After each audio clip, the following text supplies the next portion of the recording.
من اشترى ثوبا بعشرة دراهم فيه درهم من حرام.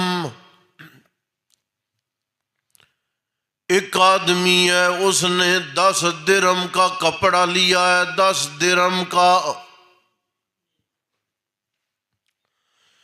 فیہ درہم من حرام، 10 درہم میں 1 درہم حرام کمائی کا. کتنے؟ یار بولو خیر ہے، کتنے؟ 1. 9 حلال کمائی کے، پاکیزہ کمائی کے، طیب کمائی کے، لیکن 1 درہم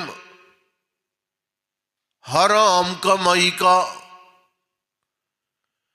اللہ کے نبی علیہ السلام نے فرمایا وہ کپڑا جو 9 درہم حلال کمائی کے اور 1 درہم حرام کمائی سے لیا گیا، جب تک وہ جسم پر ہوگا، جب تک وہ بطور لباس ہوگا، جب تک وہ بطور ستر ہوگا، جس وقت تک وہ 1 درہم حرام کمائی والا کپڑا بندے کے وجود پر رہے گا، اللہ اس وقت تک بندے کی 1 نماز بھی قبول نہیں کریں گے.